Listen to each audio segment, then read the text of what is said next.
Yeah, so good evening, friends. This is a small presentation on the Rajagiri telemedicine services. Initially, I'll brief on what's happening in Rajagiri Hospital under telemedicine services, and then some of my reflections. This is a short history. We started this facility in 2018. Now we have 18 telemedicine centers, out of which 5 are abroad, 3 in Nigeria, in Mauritius and Oman, 1 each. We have 32 countries services. We service 32 countries so far.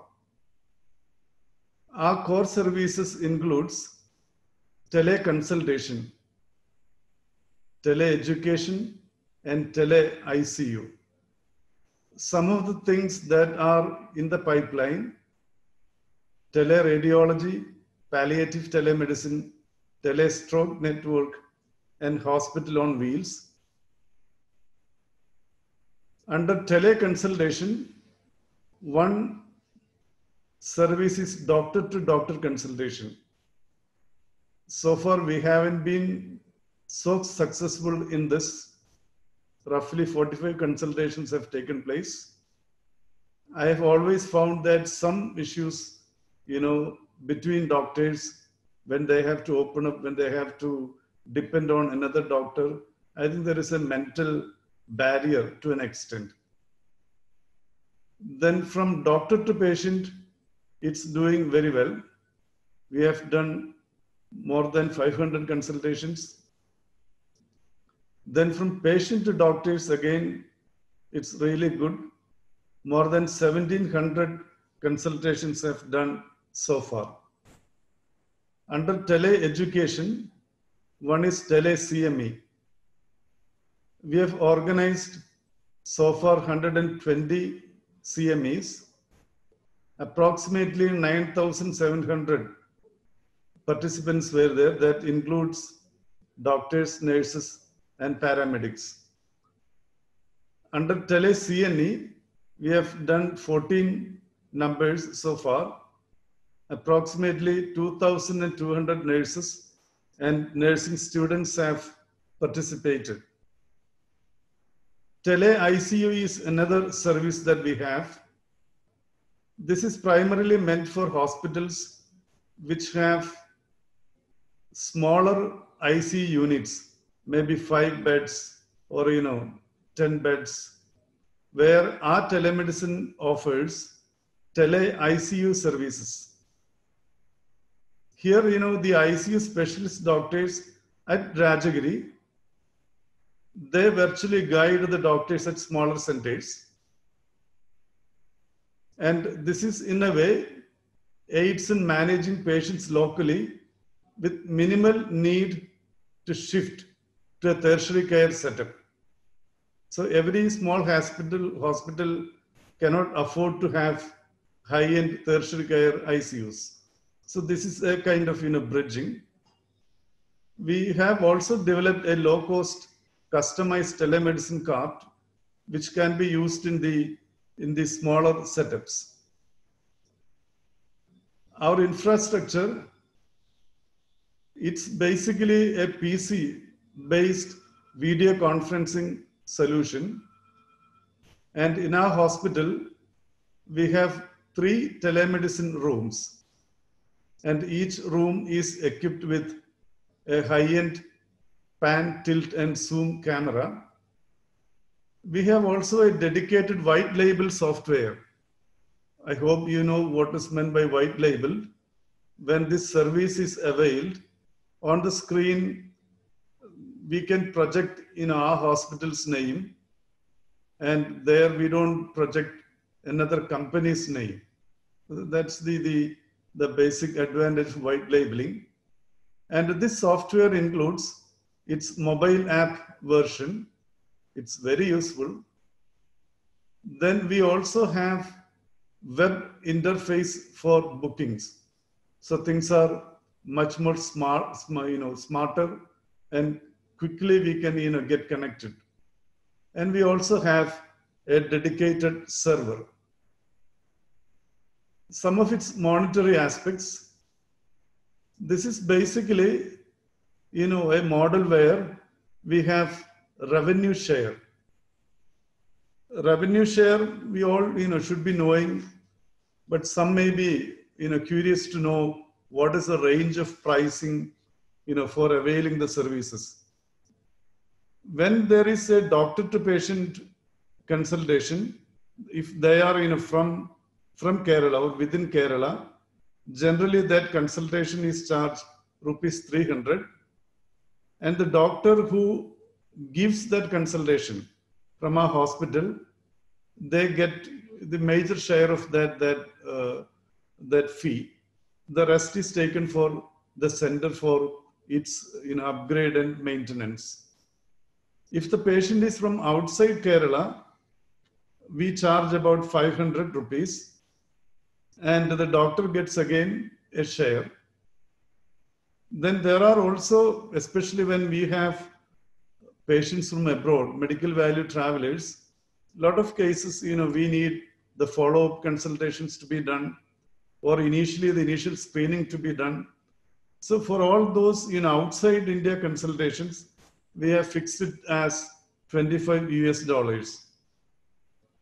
Then there is another facility that is, our connect is with the telemedicine centers. There again, the same pattern is followed. There is a sharing of revenue with the center and with the Rajagiri Telemedicine Center. Again, if it is an outside center, generally it's a bit more highly priced.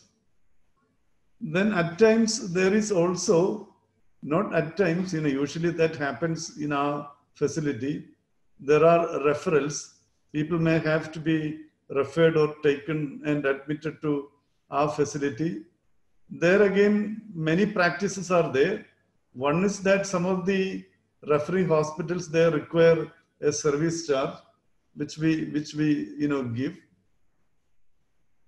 Another notable thing with regard to our platform, we developed this platform, this telemedicine platform, in an association with some of the startups. A few young people who were interested in developing such softwares, we invested with them, and that way, that platform came very well. And today, the another notable thing is the same platform is now used by Kerala state government during this COVID. What I feel when I look back on Rajagiri telemedicine services, I would say that it is a boon in despair times. We could very well feel that during this COVID season, when people were finding it difficult to go to a hospital, but they need the consultations, they need the services. We need to minimize the number of people who come to the hospital. All these, things, these telemedicine services worked wonderfully. Without any doubt, I can assert that. Then for, pre-intervention and, for a post-intervention, if it's a procedure, the follow-up, can be done. Then for the bedridden patients and senior citizens, our telemedicine facility works very well. Then with regard to referrals, definitely yes. And another indirect advantage, I would say it's the brand building. Ours is a relatively new hospital. So we could help through telemedicine to build our brand. This also has, a lot of challenges. I would list 3 as the major challenges. One is the bandwidth issues. We are getting it corrected. The other one is training of staff at a peripheral center where, we need to train them how to use it, how to effectively use it. And the third one is integration with hospital information system and PACS. If we can integrate with HIS and PACS, the advantage is immense. We are in the process of that integration works. I feel that, since this is a CHAI club, organization, I feel that for us, tele-networking, that's the future. If you look at the future, tele-networking can drastically change the quality of our services and the capability of our centers. Tele-networking is basically, it's a cluster approach. In a cluster approach, definitely many members have to come together. Hub and spoke model. I myself have heard this expression on a lot of platforms within CHAI. The other one which I feel like suggesting is space frame model. I'll explain what these things in the following slides. Hub and spoke model, there is one hub, and that should be at least a tertiary care center. Excellent if it's a quaternary care center. Here the peripheral centers, they make use the expertise available with the hub or the tertiary care hospital. And this is also very relevant in the context of India when we are spread far and wide. And the second model, I would name that as space frame model. Space frame is a concept developed in the structural engineering. The difference is that our traditional way of structural engineering, if it's for a large convention center and having a big roof, the traditional way of planning is we will have very huge big sections as the main sections or members, and then bring down its size and its strength. So that's the combination. Whereas in a space frame model, it's very popular now. For large roof, all the members are small members, and they are put together in a consciously designed manner. And the advantage is that it works as an integral unit. Though there are thousands of members, it can withstand load applied at any point. Any point a load is applied, it's equally shared. And in our case, I would say that each center, each hospital can be considered as a member. In this, all the centers, the difference is that all the centers are equipped at least in one subspecialty or super specialty. And when all these are put together, that cluster or that space frame has all the capabilities of a tertiary or quaternary care. And each center is an integral part. Each center is a giver and taker. And hence, load is shared, responsibility is shared, and benefit is also shared. And here a space frame can be a cluster in a municipal corporation area or in a city. Some of the examples, if you ask me that, one center may be specializing in bone marrow transplant, another center specializing in cardiac sciences, another in neurosciences. Maybe a hospital can have an entire radiology department. It is also possible to have nuclear medicine as an expertise, molecular lab. All these segments can be tried by each unit. the features, I would say that it is an asset-light approach, meaning a hospital has a subspecialty, but it's not going for everything under the sun. So the capital used is light, technology used is light, the talent we require is light, because we need to focus only on a few things. But the extra effort is in the tele-networking. A much more stronger networking is required, because everybody is important in it. Everybody has to receive, everybody has to share. And definitely when we work on this model, it should be a data-driven approach, meaning we should have solid data in choosing and selecting a particular subspecialty in a hospital. So that, you know, we need a knowledge partner, because healthcare knowledge, reliable knowledge, it's a tough task, and intense planning is required. And it should work, you know, in a very, very trustful manner.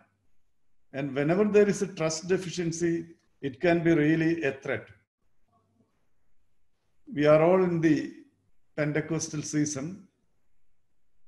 Pentecost gave us strength when we came together. That's the experience that the apostles and Mother Mary had. So I would say that our space frame model should be a forum where we all come together, we receive this strength from the Spirit. I feel that if we can come together, definitely small centers or medium type centers, when we all come together, we can create a healthcare Pentecost. And I strongly feel that that should be the way forward. And we need to, this is only a food for thought, and we need to further discuss and analyze what are its strengths, where all we need to further work out details. And I feel, and or my humble request is that this should be a beginning for a thinking in a line where we foresee our threats. Thank you. Thank you so much. Thank you, Father Johnson. You finished before time and to the point. Okay, thanks. Now I invite Mr. Manik as a second speaker to make your presentation. Manik, you may have to share your screen, right? Yes. Yeah, please. Go ahead. Can you see my screen now, Father? Yes. Am I audible enough? Oh, yes. Please go ahead. Wonderful. Thank you, Father Johnson, for the wonderful presentation. It was very good to see what work your hospital has already done, much before telemedicine was ratified in a better way on March 25th. So on March 25th, 2020, we had a very progressive regulation being opened by the government of India. What happened was we already had a Professional Ethics, Conduct and Etiquette Act of 2002, which basically talked about telemedicine. So telemedicine was always legal, but there were no specific guidelines. And the specific guidelines was put up as an Appendix 5 in Chapter 3 of that particular act on March 25th. And from there on, we have a much better way of understanding what is it that we can do and what is it that we cannot do. In fact, most of us have been using telemedicine in some form or the other much before COVID. Maybe it was a follow-up call. Maybe it was a call from a panic-stricken mother who wanted to know what to do. And then we said, okay, just press your hand over the wound area and make sure that there's no blood oozing out and just come and bring the child over, and so on. So we were always doing telemedicine, just not recognized the way it is recognized now. In fact, the very first telemedicine was 1959 in the University of Nebraska. And 40 years later, it happened in India, here in Andhra Pradesh. In year 2000, Bill Clinton was here to inaugurate that for Apollo hospitals. And since then, all of us have been doing in some little manner or the other, but we were always shying away from doing certain things because we did not know to what extent we can protect our doctors appropriately. So I'm just going to show you the simplest form of telemedicine, WhatsApp. Every one of us have got WhatsApp on our phones now. We did not have WhatsApp maybe even 5 years ago in India, but in the last 5 years, WhatsApp has become so very prevalent. We just pick up a call, pick up the phone and call someone overseas. If a relative is overseas, we just pick up the phone and call them on WhatsApp because it comes through the VoIP. Likewise, in India, people have started calling each other on video. And video is very useful, of course, when a doctor wants to see what exactly is happening at the patient site. So you could literally start off a video camera, WhatsApp video on both sides, and voila, you have a good telemedicine that is happening right there. Then there is a more elaborate format. An elaborate format, you see the top left picture there. You see someone on a screen, that's a specialist, talking to a patient who's in a full sleeve shirt, being held by a healthcare worker at the site of the clinic. So here, the specialist is not anywhere close. He's farther away, but then through the remote, they can talk. And in this case, the healthcare worker is taking blood pressure for the patient and so on. So information can be shared. And if you look at the lower right corner, again, there's a patient at a far end. And at the clinic, so-called clinic, you have a healthcare worker doing a triage of the patient before the patient is ready for the specialist. So the specialist can be anywhere in the world, literally. The patient can be anywhere in the world. And with a robust situation like this, you can do a pretty effective telemedicine. Dr. Father Johnson just spoke about the hub and spoke, and of course he went beyond that to a space frame model. This is the typical model that's out there in India at this point. You have a hospital, a big hospital, a tertiary care hospital that says we have all the people that we need, experts that we need to be able to give some of their time to a doctor's office or a nursing home. They can also talk to someone at a medical lab and get information. So you literally can have various flavors of a nursing home, a medical lab, a doctor's office, and even as someone on a mobile health worker. He can be on the move, and they all can be connected to a central hospital, and that becomes a hub and spoke. Or post-COVID, we are seeing newer methods of reaching out to the patients. We know that patients need not come to the hospital until probably when they're breathless. When they're breathless, they probably need more help. They probably need oxygen to begin with and probably need to go to a ventilator. But until then, the patient can be self-quarantined. And so hospitals have started giving out small devices, home care medical devices, medical care devices like an SpO2 that can measure the SpO2, the temperature, the pulse rate, the respiratory rate, and so on. And that can be on a constant monitoring. All goes to a cloud server. Cloud server is nothing but you don't need a server in your hospital. You can just let it go to a common server. And from there, using the internet, you can reach out to any kind of resources that you need to help the patient. So it could be an ambulance, it could be a psychologist, it could be a security person, it could be a healthcare worker, it could be a doctor. Or finally, you have a way of monitoring a patient at home. And that is a very important aspect of telemedicine coming at the right time for COVID. You all have experience with the rural setup.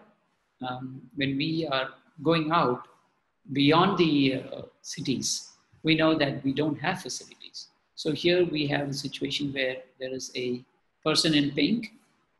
She's probably not even a doctor, but she's a healthcare worker. She's been trained in certain things. She could be a nurse. She could be a registered nurse. So she is examining the patient and passing on the information to a doctor on the phone. She could also have devices. She could have a BP measuring device, a thermometer, pulse oximeter, so many things, so many little things. And again, she is the eyes and ears of the doctor who's distant.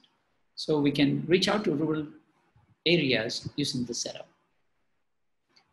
On a more sophisticated scale, you have someone from overseas, a specialist from overseas, who's looking at everything. And Father Johnson mentioned PACS packs. These are memory hogging devices, areas where bigger modalities that cannot be transmitted over a phone, larger memory requiring modalities can be stored, and they can have direct access to that from wherever they are. They're looking at it and they're checking it out, and then they're saying, okay, here is my impression. Or in this case, in the bottom right, you have someone like Dr. Ramakrishnan, who has his own tele-ICUs. And tele-ICUs are areas where you can have monitors, you can have multiple monitors, different people monitoring a patient somewhere overseas or somewhere remote. So these two have already been in the industry for a few decades, and we are getting to bring them into common ailments, not just emergency, not just ICU. So that is a sophisticated angle of it. But then, what is this telemedicine? Everyone talks about telemedicine, and I'm just going to give you a few tips on what to look out for at the highest level. I'm not going to get into any depth, but at the highest level, some basic checklists. Of course, you would know that you need a platform, or anyone that comes and talks to you to say we can provide you telemedicine. You have to say, is there an audio way of talking to the patient? Yes. And if they have audio, is there a video conferencing? Video conferencing is very important at this point, especially with the new post-COVID regulations. Our first consult should be on video. And then for the next 6 months, you can just be on audio. But the very first video conferencing that you're going to do for a new patient has to be video, because that's when you can identify the patient, and the patient can identify you, and the two of you know who is who and talking to whom. After that, subsequent follow-up calls, you can just do it audio. So video conferencing is very important. Secure messaging and chat. Secure messaging is very important for the simple reason that you don't want anyone to take it away. You don't want anyone to dip into it and then read that message. So it's got to be secure, and a chat facility so that the doctor is not waiting on the call all the time. He can just chat whenever he wants, when he has the time. Electronic scheduling with reminder system, even with simple feature phones, need to be on there. There might be a number of people who don't have a smartphone at all. In fact, most of them in the rural areas might not have it. So how do we ensure that they have a reminder system? And dashboard. Now this is an important thing for the doctors. The doctors should be able to see that when he's on the move, he's probably watching it on a phone. And then when he's going and sitting in his office or in the hospital, he's probably going to see it on a desktop. And then when he's going on a rounds, maybe he'll see it on a tablet PC. So the dashboard should be accessible to the doctor across devices. Reports and analytics are very important for administrators. I suppose there are a lot of system administrators here today. You need to know how many calls had come through the last week or the last few days or the last month. You need to be able to figure out how to ensure that calls are not dropped, how to ensure that patients are able to see doctors at the right time, and so on. So you need to have analytics and reports. Billing and online payment, sure enough, you cannot go pick it up. You need a way of getting it paid. Now, sometimes a patient might say, I had this prescription. I don't know what this is. Can you please read it for me, doctor? And he or she might upload it. So a way to upload or take a photo and send it. E-prescription from the patient, from the doctor's side to be able to prescribe. And geolocation is very important too. There are times now anyone can call you, but are you sure that that particular patient is calling you from the location that he's explaining it to be? We need to know that very clearly. So geolocation is a very important aspect of telemedicine. Digital medical coding, this is for more for billing payments, but then we should be able to have that also. And finally, the data center, as Father Johnson again said, they have a private server. It could be any way. It could be cloud, it could be private, it could be on-premise. But this again is just for you to know that there are these considerations. Post-lockdown, today we know that it still is a war zone-like situation. It's not abated. We've had some very good results in the state of Kerala, Odisha, and a few other states, probably because we have not taken enough tests. Tamil Nadu, we are seeing that we are going a little bit on the downside. We are kind of looking at the peak. So we are in a war zone-like situation. Now more than ever, all stakeholders have to work on remote connecting. And because of the situation we are in, what we could not have achieved in the last 20 years, it has come to be today. Everyone wants to be on remote. So we need to be able to use this situation to effectively get this one aspect of medicine, remote care, to our rural areas. Of course, 3-4 months ago, we never thought that we'll have such a global public health crisis. We don't know when the next one will happen. So we have to be on top of all of this. Again, telemedicine is the key. This will spawn a whole bunch of new way of doing things. We will wait, we will learn, the machines will learn, and we will have artificial intelligence, but it will not eliminate doctors and care workers. Doctors and care workers need to be where they are. Patients will come to them. We will have to take care of them, or we will be using these as enablers. Home healthcare is crucial. I just showed you 2 slides ago how you can just connect to a patient at home, and that's a huge opportunity for healthcare providers to ensure quality clinical outcomes. On the flip side, we do have the fact that not everyone has access to technology, both the patients and lower-end providers. Doctors in hospitals, government hospitals, might not be adequately trained. And more important, telemedicine is only good for mild, borderline, moderate cases. When it comes to emergency, the patient still has to come in. There's no way you can help out. You can help out by looking and saying, giving a few tips, but the patient has to be rushed when it comes to emergency. Medical legal still is at its nascent. We will not be challenged at this point because we are in a disaster management mode. So anything that you've done out of good faith today will ensure that you will not be penalized. So we just do whatever we can do, document them. Once you document them, you are in the clear. So data privacy and security are a concern, but we will ensure that technology will come and help out in making sure that every one of these problems are taken care of. Thank you very much.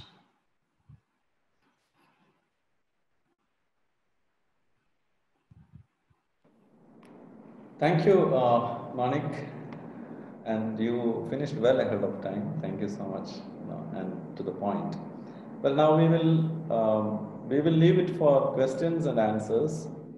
Kritika, could you please share the Yes, screen. sir. Yeah, Yes. there are some questions that has come. We will first take that. Okay, sir. Share the screen so that you can see and answer the questions. Yeah. I would encourage more people to type their questions because if people speak, it will be difficult. My screen is visible? Yes. Yeah. So we had received these many questions. So I'll read out the questions. Through telemedicine, as there is no physical interaction between the doctor and a patient, physical checkup of the patient. So what is the patient's overall satisfaction level? Okay, go ahead. I think you read the other two also. Okay. What are the legal implications of consultations across states? Some states mandate to register doctors with the state medical council for providing services in the respective state. And the next question is there an app-based solution that can be made available to field health workers? Okay, who would like to take the first question? Yeah, I can explain my experience. Yeah, go ahead, Father Johnson. Yeah. See, for a patient who is near our hospital, they would never ever go for telemedicine facility. Whereas think of a patient who has traveled maybe some 20 kilometers or 25 kilometers, did a procedure in our hospital and back home, and they need a continued some consultation. They value this so much. And especially with regard to our patients who come from abroad, definitely unimaginable benefit. So we don't mean to say that telemedicine service is from beginning to end of an issue. It can be a supportive mechanism. So that is as far as doctor-patient relationship is concerned.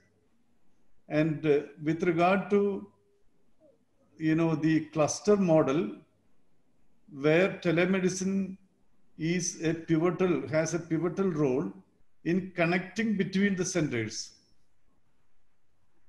So it has different various angles, various aspects, it's very useful and effective. But it is true, I understand the core part of that question, whether telemedicine can be a substitute for a hospital visit. I would say it will not substitute, it will only complement. Thank you, Father Johnson. Is there anyone else in the panel who would like to answer that first question? Yes, Father Johnson very clearly explained his experience. In the cities, for example, people are never content with going on telemedicine. This was prior to COVID. But COVID has changed that mindset completely. Prior to COVID, since they are in the city, they would want to go get an appointment in spite of delays that they have to endure. So there was a level of dissatisfaction prior to all of this, but then telemedicine was never discounted. It was always like Father Johnson said, it was an add-on to what the hospital or the provider was already doing. In fact, you would find people just calling and saying, doctor, my mother is having some problem. And it would not even be recorded anywhere. So there were these free bits of advices that were coming in. Now with the advent of true telemedicine guidelines, doctors are able to say, you know what, please do not connect with me on my personal telephone. There is a telemedicine telephone or a platform, go through that. So we are seeing a completely change in their minds of both sides, both the doctors as well as patients. And patients are having the patience to say, I'm putting in a call, the doctor when he's available, he will call back and it is all arranged. So everything is arranged, the transaction is clear, how much it costs, all of that is well done. So the satisfaction level is coming up pretty high at this point, and we are yet to see the better use of telemedicine. Thanks, Manik. Manik was talking about the changing scenario with the COVID situation. Sister Veena is on the panel, and Mumbai is the hotspot, and they are seeing a lot of patients.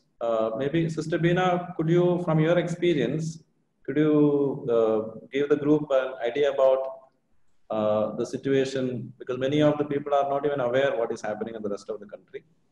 The situation there and how probably telemedicine or telehealth can help in this kind of a situation where people are even scared to come to hospital. Sister Beena? Yes. Mumbai is one of the hotspots, as all of you know. And I think in the last 1 week, every day we have more than 100 patients who are affected with COVID, patients with minor symptoms, patients with severe symptoms, and patients who are critically ill. So we have around 125 patients in the hospital. Few are suspected cases, few are on about 25 of them are on ventilator. And we are actually right now, we have just started with teleconsultation for the patients, because that has come from the community that the people are scared to come to the hospital today, especially to the OPD clinics. So they wait till the last moment.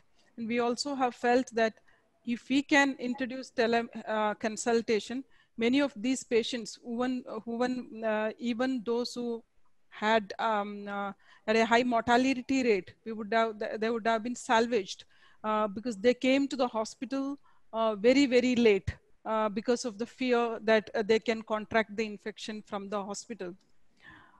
So today I was, as I was sitting through this session, first of all, I would like to thank Father Johnson and Mr. Manik for this enlightening and wonderful session which we had, and to Father Matthew, I'm grateful for organizing it. I'm glad today because I saw many sister doctors also registered for this online session today, and many of them are there listening to us. About 2 years ago, I shared with a few of you earlier, we had conducted, CHAI and STFI had conducted an online survey to assess the needs assessment of sister doctors.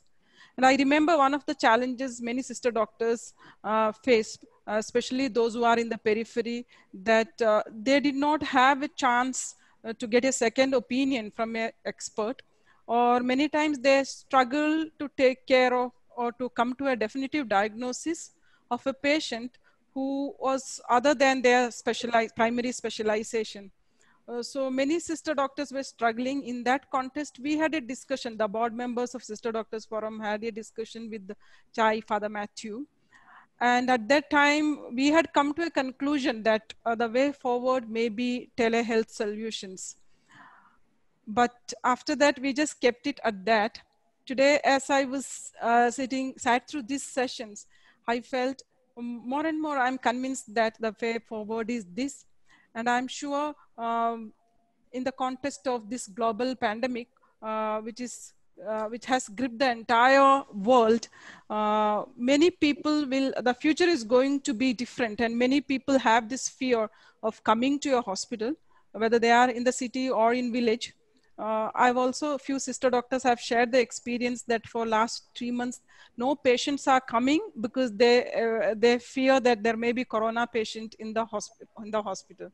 So this is going to help the community, the people in need, also to come to a diagnosis or even to get that alarm. It is time for them to come and visit a hospital. So I know that this is just a first level talk. Maybe the way forward, although we all agree that telehealth solution is the way forward, we may have to discuss, coordinate, and even many of the peripheral centers may have to comply with the technical specification to have such teleconsultation. Father Matthew, I think the STFI, the Sister Doctors Forum of India, is open to the discussions. And thank you for encouraging us and giving us this chance to participate in this program. Thank you.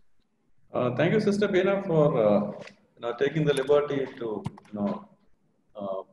encourage sister doctors to participate in this initiative. I think we'll go back to the question answers. If they were talking about this, will it be a problem, the overall satisfaction level? Maybe we'll move on to the next question. What are the legal implications of consultations across states? Some states mandate to register doctors with the state medical council.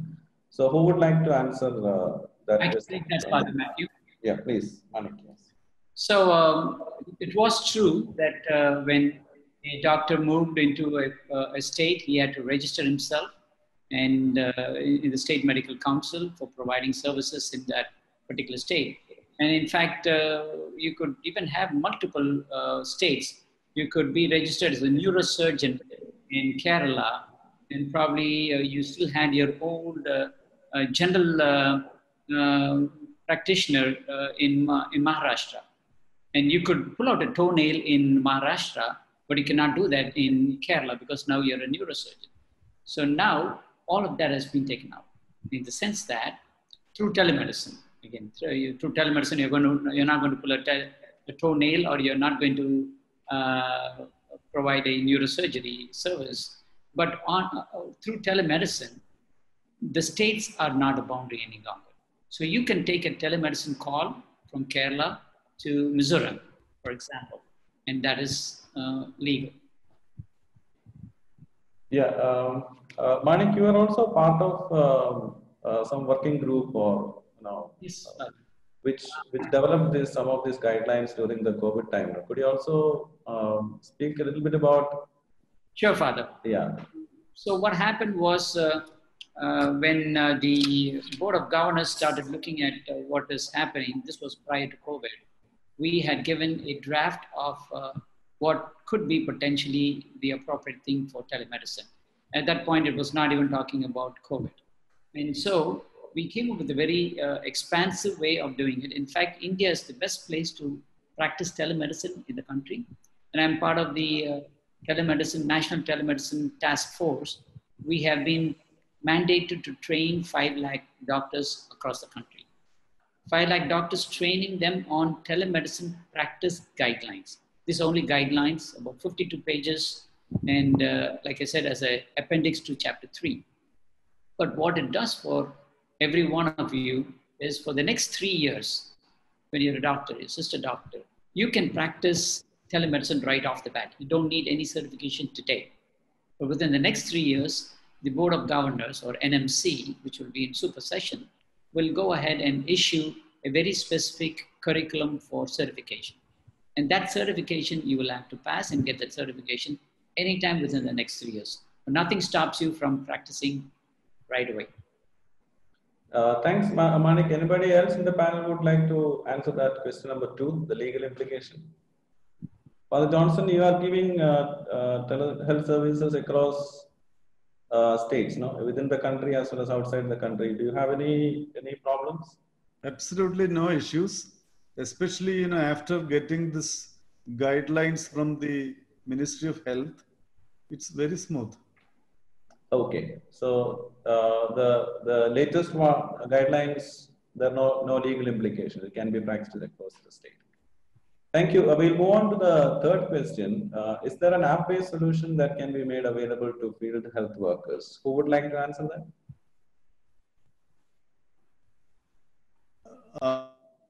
And I have my colleague with me, Mr. Kevin. Okay. He can answer that. Yeah, on Kevin? this, the app. Yeah, Kevin, please. Yeah. Good afternoon, Father, and all the elite members on the group here.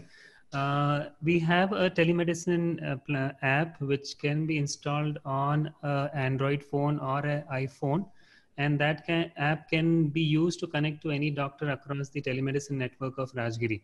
So we have as Father had told, it's a white labeled app, and it is available in the Play Store as well as in the iPhone store.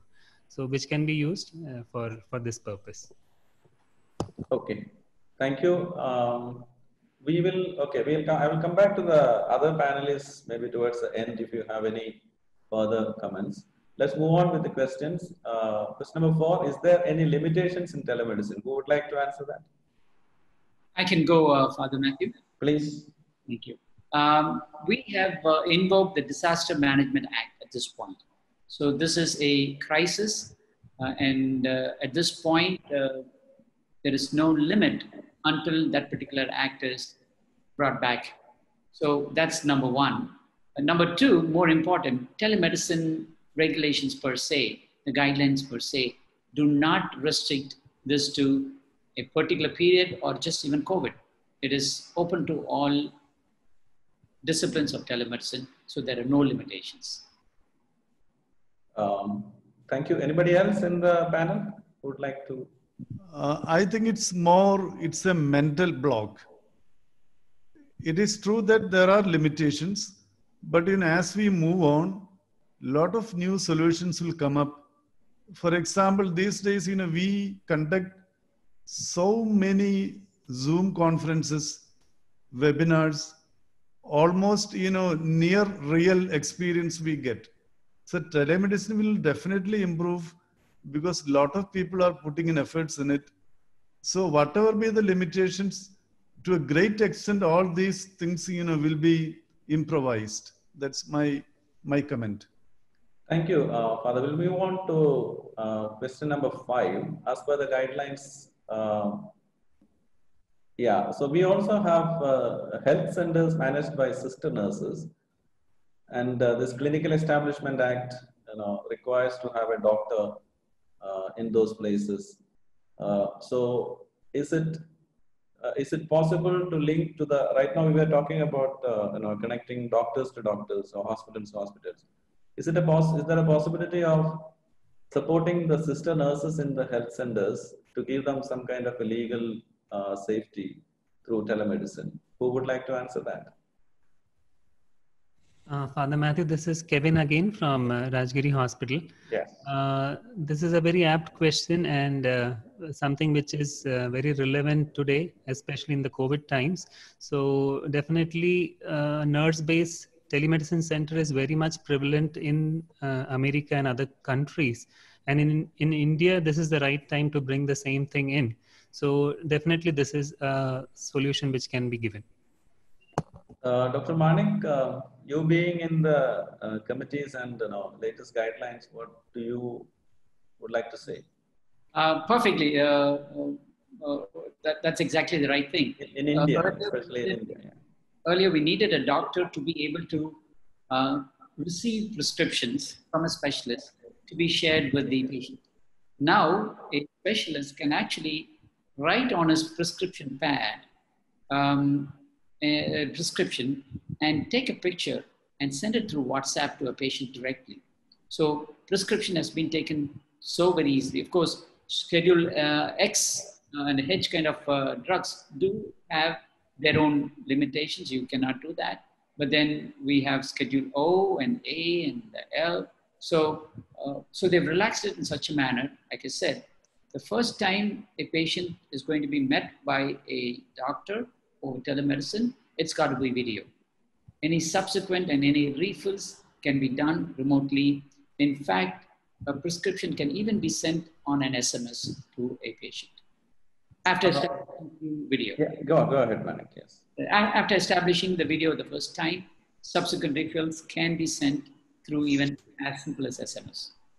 Now, Manik, isn't it against the spirit of the Clinical Establishment Act, which says that a doctor should be physically, only doctors can prescribe and they should be physically available?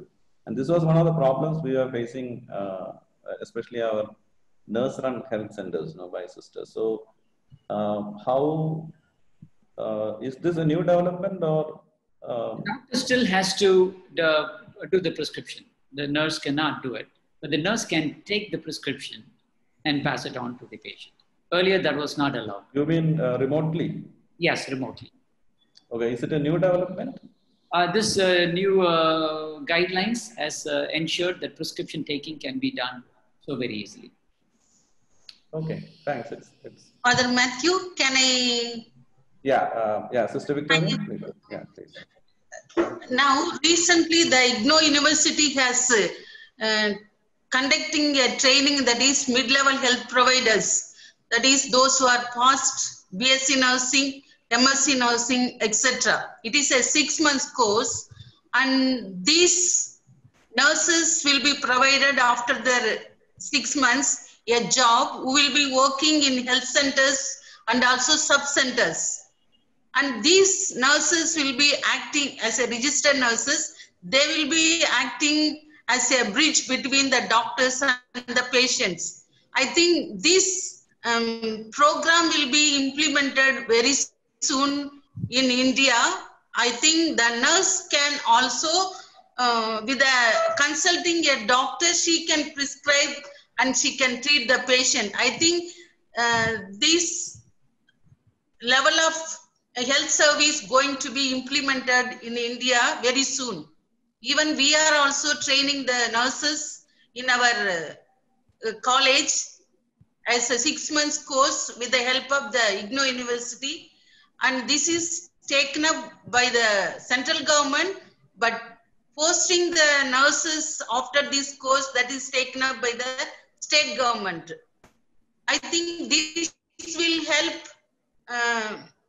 to implement this telemedicine, which will be very effective to treat the patients, and also especially the remote villages where we are not able to get the doctors to treat the patients. And as Manik said, a mild and moderate cases can be treated by the nurses, whoever is trained and posted in these particular public health centers and sub-centers. Thank you, Sister Victoria. That was Sister Victoria, the president of CHAI. Okay, let's move on. Yeah, probably there will be a lot of questions again in the mind of people regarding Clinical Establishment Act. We will get back to you later. What is the cost involved to set up in a remote village as telespoke center? Who would like to answer that? Sixth question.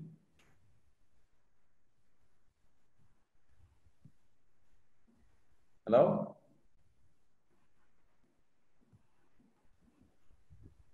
Are you all on mute? Hello, Father. Can you hear us? Yeah, go ahead. Yeah, this is Kevin here again from Rajgiri Hospital. Okay. This question actually where cost is involved. Earlier, this was something which was a barrier. When telemedicine started, cost was something which was a barrier for people to get in. But today, with PC-based solutions, and we are having end-of-line network. Like when we started our network here, we went to remote areas, villages. We were happy to see that the network was much better there also. It was available, even deeper parts of Idiki and all, the networks were very much available. So cost part is very minimal now. Everyone will have a PC or a laptop at their end. We just need internet connection connected to it with a good webcam. If it's a PC, a webcam has to be added. So cost is no longer a barrier for telemedicine today.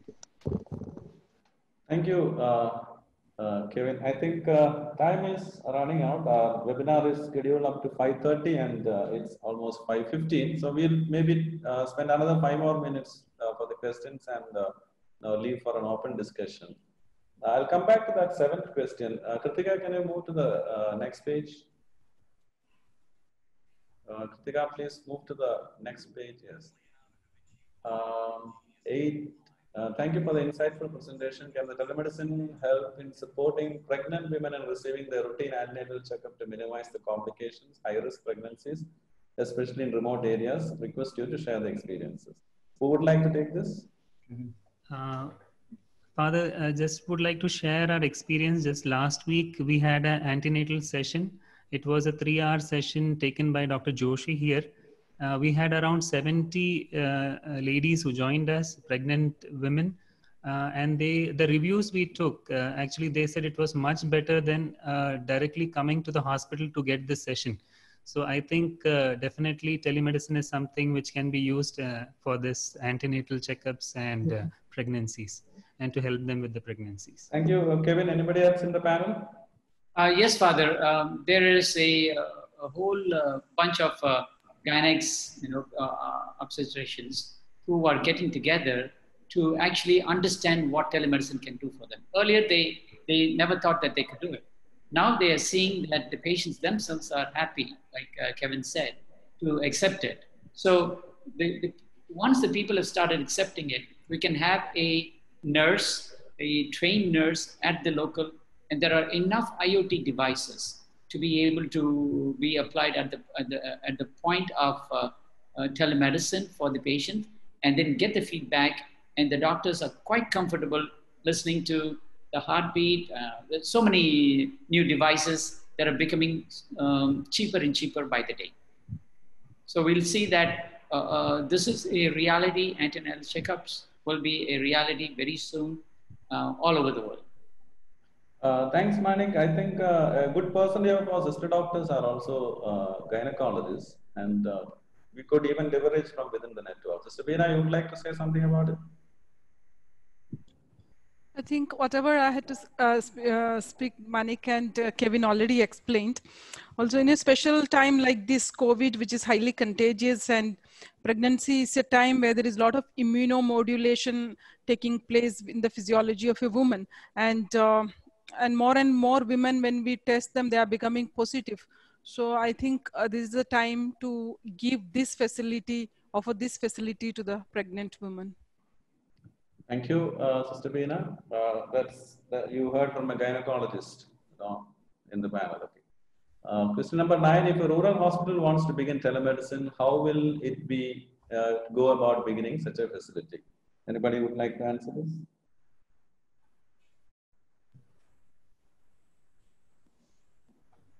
Is that question 9, Father? 9, yes. Yeah, actually, anyone who would like to start telemedicine, they can just inform the CHAI head office through them or to us. We will definitely support them in starting, because there is no cost involved today. And we have a software which is open for use. So it is something which can be done. So basically, you are saying we have the standard operating procedure as well as the technology and things going on. So it could be done without much difficulty, right? Question number 10, how do you protect yourself medically when you engage with patients outside India? A prescription, for example, from Rajagiri, will it be honored abroad? Is there a consent taken for telehealth consultation? Father Johnson, you need to answer that question. Yeah, Kevin is giving you the answer. Yeah, Kevin? Yes, Father. So this is a good question.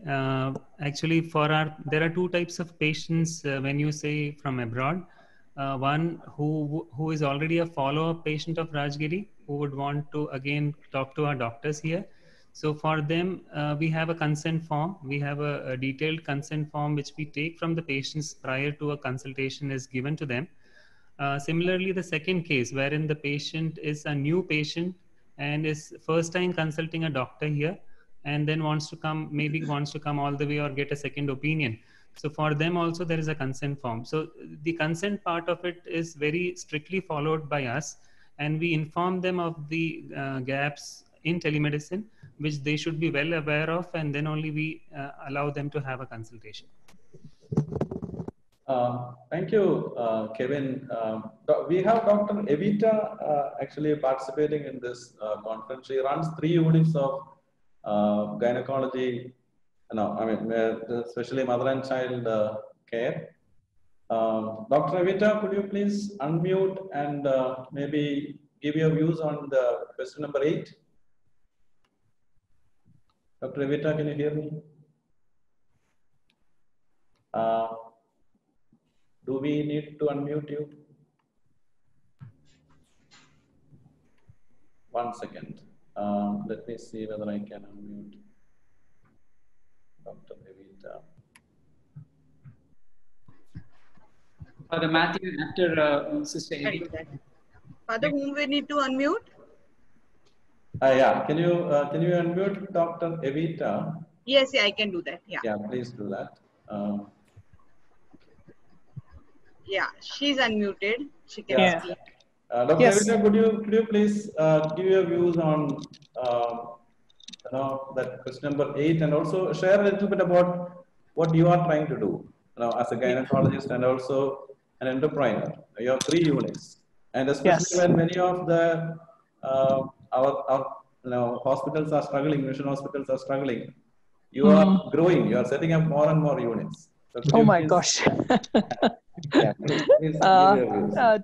To begin with, Father Matthew, thank you for asking, but I first need to congratulate the speakers. It's been an amazing learning, and I'm just so excited about the possibilities, and wish to congratulate Rajgiri Hospital for all that they've done.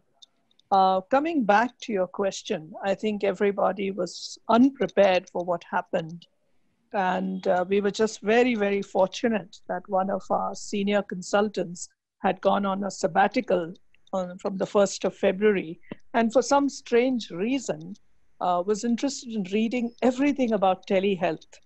So when COVID happened and the lockdown happened, we were sort of prepared to talk to mothers. So the first 3 weeks, we spent only in reaching mothers, talking to them, because there was so much anxiety. We had about 4,000 calls that were made to mothers across the Twin Cities and outside the city limits, because we were heavily booked with appointments till the 15th of April. We shut down all services except birth, because that can't be shut down. And I think hospitals that had to cater for deliveries were struggling, because in the initial days, we were still not sure of the guidelines. They were evolving almost on a day-to-day basis. So very quickly, we created teams that took care of different aspects of care. Teams that looked after PPE, teams that looked after the care bundles, the pathways, created isolation pathway, created screening rooms, protocols, and online training of every level of staff. I mean, it was a hectic 3 weeks. But after that, we then began to open up the OP services. And by then, we had all the pathways in place. I can only say that it demands thinking on your feet, having a team that looks at the data that's emerging in terms of guidelines and what is it that we can apply. For India, keeping in mind the constraints of money, trying to keep your costs low for the client, the mother who's coming in, because everybody's facing a financial crisis. So we're very conscious of the users of the hospital being in a similar situation. Yeah. I hope I've helped to answer. Thank you. Thanks, Savita, and thanks for joining us. I have tremendous admiration for Chai, and anything that we could do to help in any way, you have our services. Thank you. I think we can spend another 5 or maximum 10 minutes. I would like to ask Srivasthan and Santosh, if you would like to contribute to the discussion, please come in.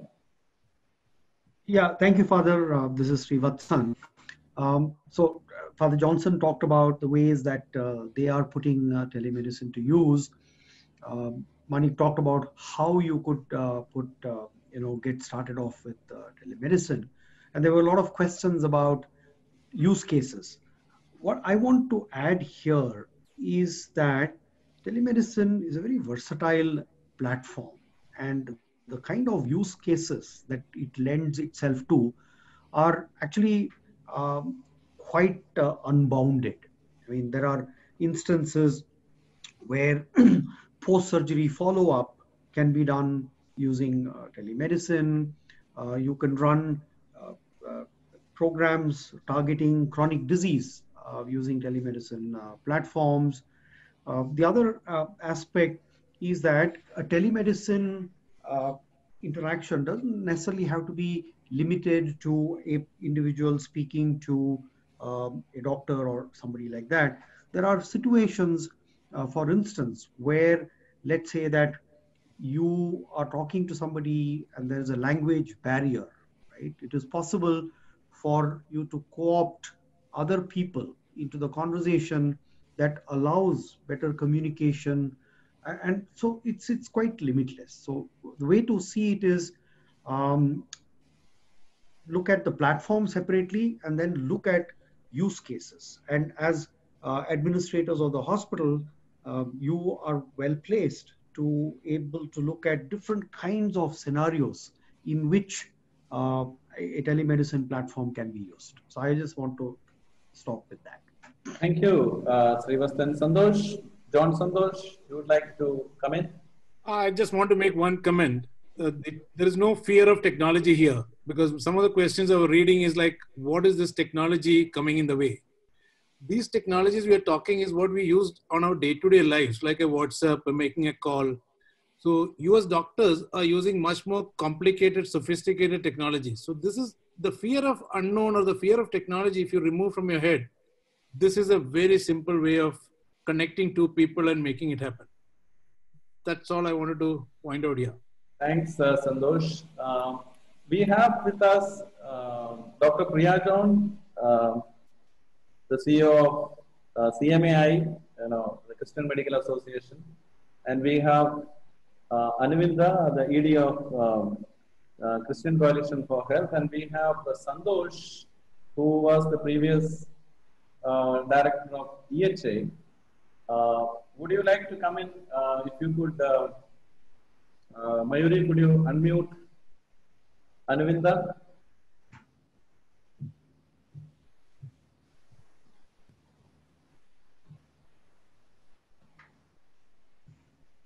Mayuri,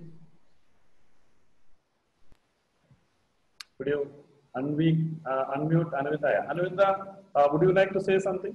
Yeah, good evening, Father. Thank you very much for this wonderful presentations. They've really given us a lot of food for thought.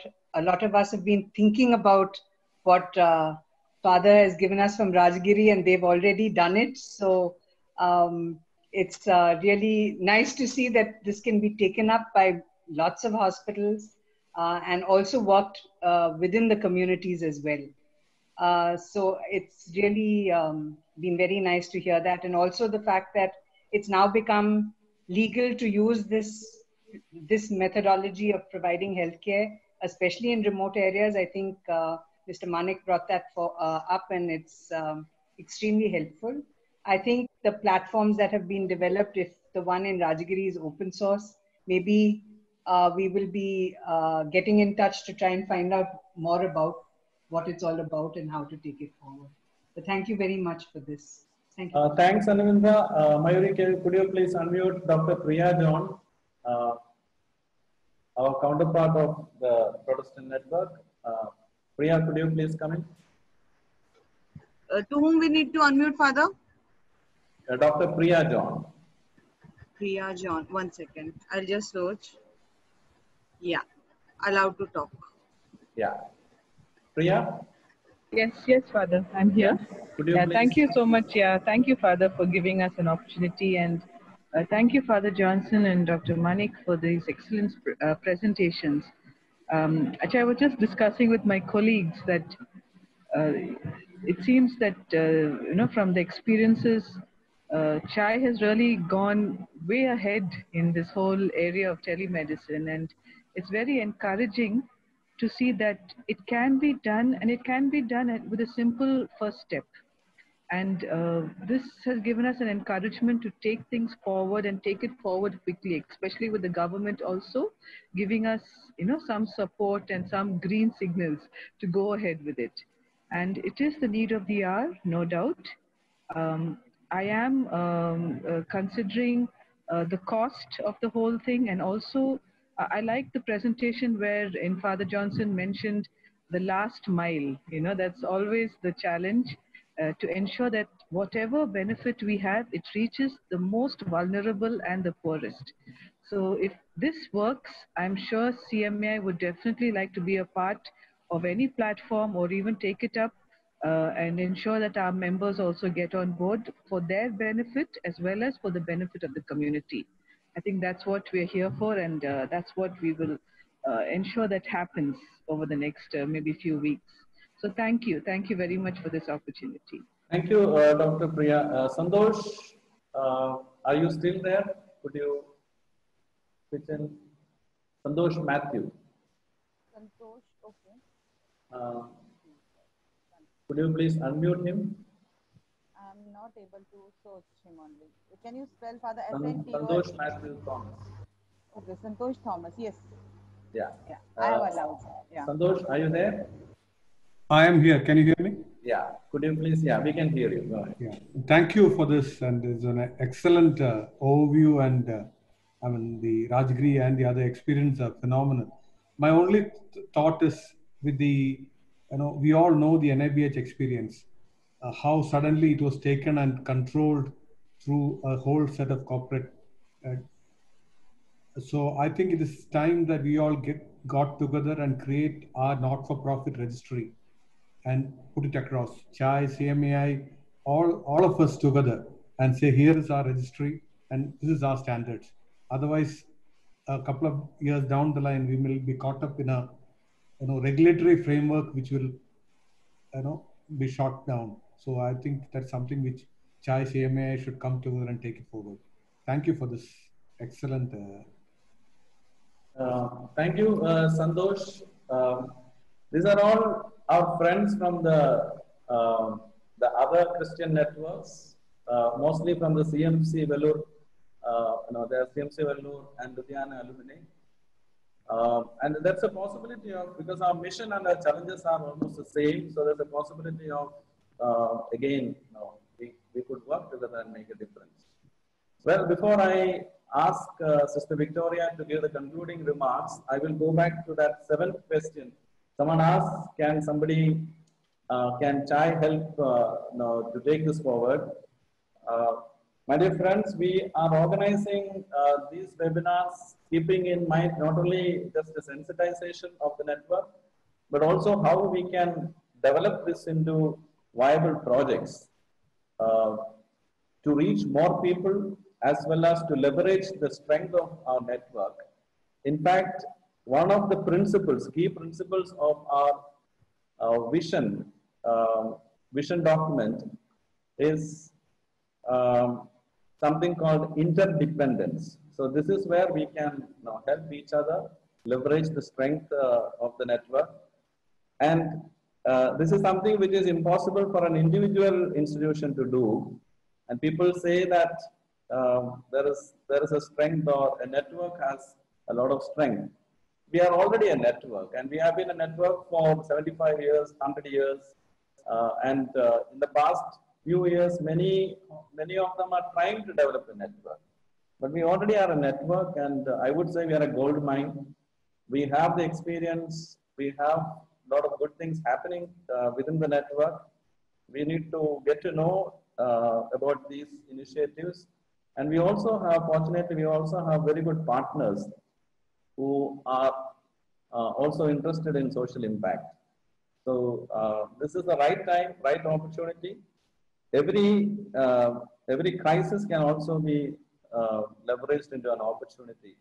So this is one of the webinars we are organizing, and definitely we will be trying to develop this into a viable project, and we will be in touch with you. I am also glad to let you know that probably Rajgiri is the only JCI accredited mission hospital in the country. And we can always leverage their systems and their strengths. And they're also reaching out outside the country, especially to some of the African countries also. Manik, I think you raised your hand. You want to say something before I ask Victoria to give the... Father, I'd like to place a legal caution on question number 10 that Dr. Evita had asked about consultation outside of the country. The regulations talk only about the boundary of India. So anything around beyond that is, as Father Johnson has said, you need to take consent. But then even with consent, you have to be very careful that someone else might not be able to get to their medication or emergency just through telemedicine. And the opposite also is true. One of our doctors might have gone abroad and he's consulting for his patients here. He has to find a locum here and not just handle everything on his own. So just keep that in a caution, because the same questions were asked in our forums, and our Supreme Court lawyer has come up with this specific answer. So I'm just giving it to you.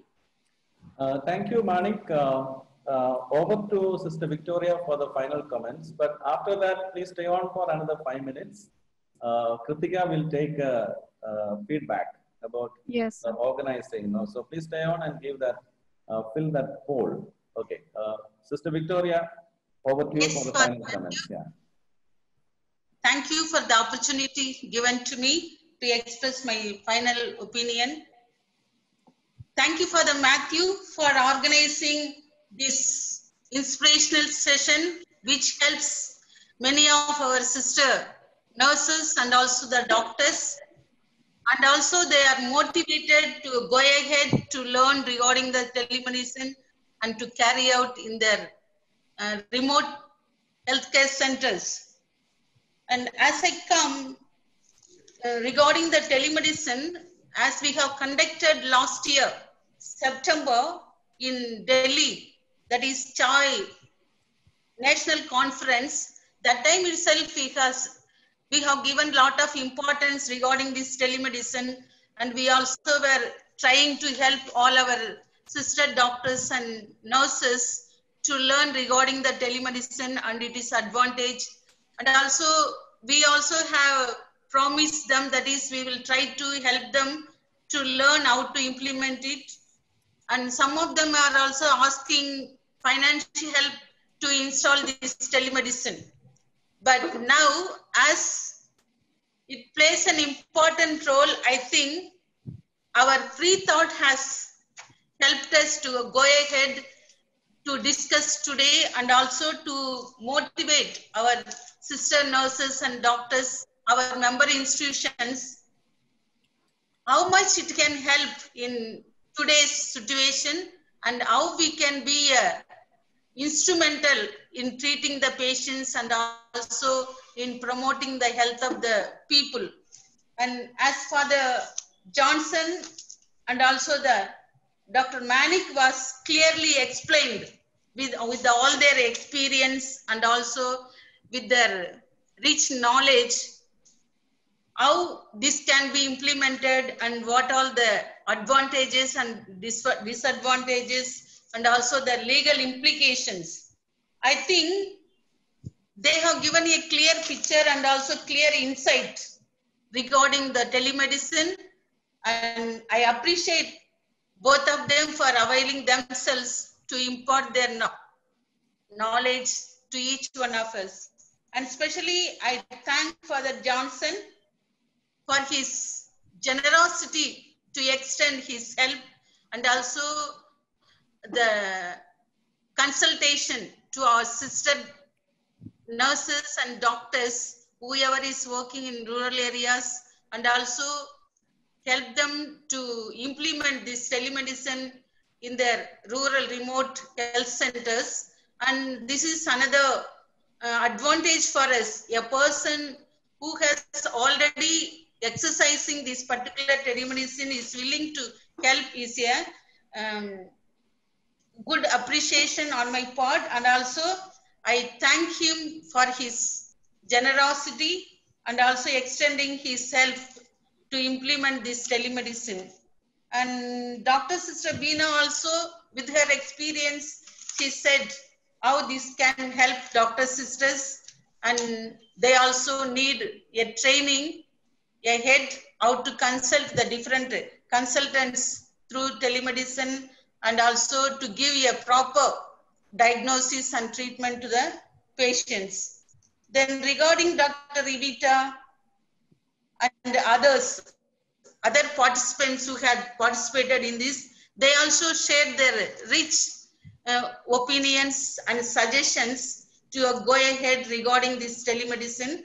And I wish that as CHAI is willing to extend all the possibilities to the member institutions to establish a telemedicine center in the remote areas, and also willing to train the sister nurses and also doctors who is really interested to learn and also help the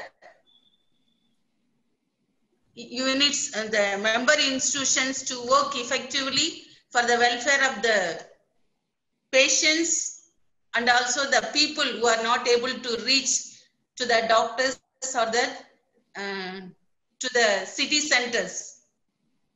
I think this session was really very enriching and also motivating all of us to go ahead to learn and to implement. So I thank each one of you for your contribution and also suggestions. And also I thank Father Matthew for all his efforts to do the member institutions their best to promote the healthcare facilities and also to do the wellness, to promote the wellness of the people to live healthy and happy in the present situation. Thank you.